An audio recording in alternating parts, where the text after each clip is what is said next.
सबको मेरा नमस्कार। मैं doctor Mukul Himraj, assistant professor, commerce faculty, the graduate school college for women.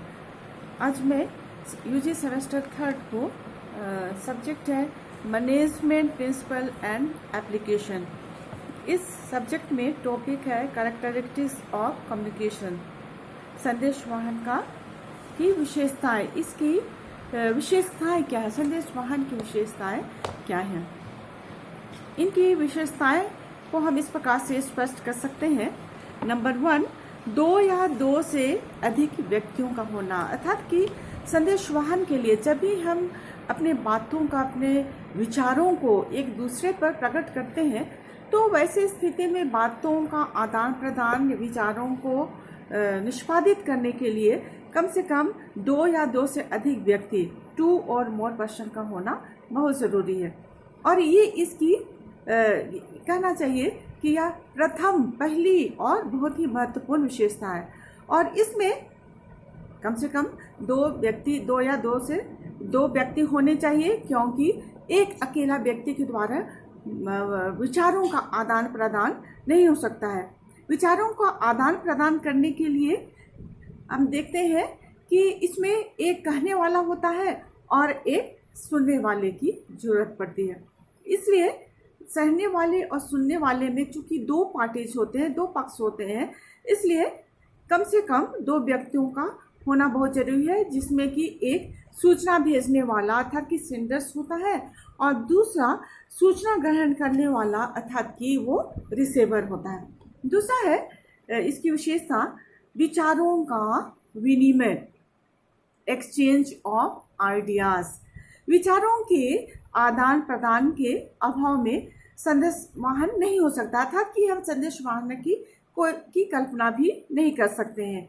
और संदेश वाहन का जब कार्य होता है तो इस प्रक्रिया को पूरा करने के लिए 2 या 2 से अधिक व्यक्तियों के बीच विचारों, जो भी विचार है या आदेश है या भावनाएं हैं, तो उनका उनका विनिमय होता है, आदान प्रदान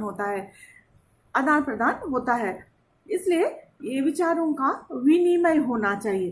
तीसरा है आपसी समझ, म्यूचुअल अंडरस्टैंडिंग।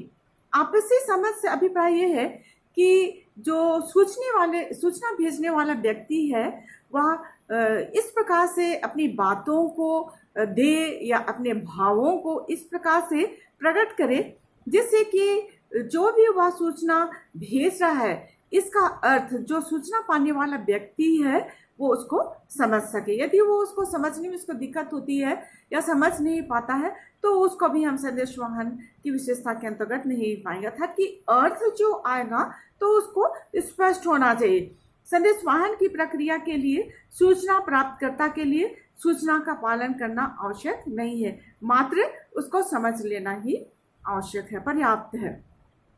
चौथा है प्रत्यक्ष या अप्रत्यक्ष संदेश वाहन, डायरेक्ट एंड इनडायरेक्ट कम्युनिकेशन। संदेश वाहन के लिए भी ये आवश्यक नहीं है कि सूचना देने वाला व सूचना लेने वाला दोनों आमने सामने हो। संदेश वाहन प्रत्यक्ष अप्रत्यक्ष दोनों ही प्रकार से हो सकता है। प्रत्यक्ष संदेश वाहन हम उसी को कहेंगे या ये उन्हीं वार्तालापों कहेंगे, उन्हीं विचारों का विनिमय होता है जिसमें कि जो भी विचारों का आदान प्रदान हो रहा है तो आमने सामने ही दोनों व्यक्ति जो है, दोनों पक्षकार वार्तालाप कर लेते हैं और वार्तालाप से ही प्रत्यक्ष संदेश वाहन हो जाता है।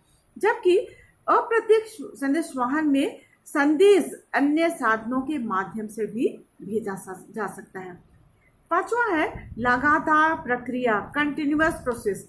जो भी संदेश वाहन होगी उसकी विशेषता यह है कि यह जो है लगातार या कभी भी समाप्त ना होने वाली प्रक्रिया है। जैसे व्यवसाय में प्रबंधक द्वारा अपने अधीनस्थों को कार्य को सौंपते हैं, कार्य सौंपना, कार्य की प्रगति को जानना और दिशा निर्देश आदि क्रियाएं लगातार वहां पर बनी हुई रहती है या करनी पड़ती है। छठवां है शब्दों व संकेतों का प्रयोग, use of words as well as symbols. सूचनाओं के विनिमय के लिए एक साधन भी हो सकते हैं। जैसे ये संदेशवाहन लिखित भी हो सकते हैं, मौखिक और सांकेतिक भी हो सकते हैं। लिखित, मौखिक और सांकेतिक।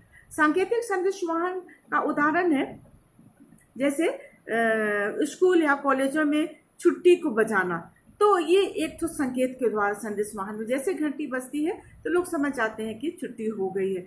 गर्दन हिला करके बात करना, यदि उनको ना करना है या हाँ करना है तो वह अपने गर्दन को हिला करके अपनी बातों के द्वारा विचारों को स्पष्ट करते हैं। आंखों को दिखाना, क्रिकेट में हाथ की उंगली दबाकर कोई निर्णय लेना आदि।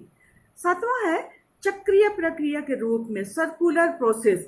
संदेशवाहन एक चक्रीय प्रक्रिया के रूप में भी होता है और प्रत्येक संदेश पर प्रतिक्रिया होती है जो पुनः एक एक संदेश को जन्म देती है और यह क्रम जो है वो चलता ही रहता है।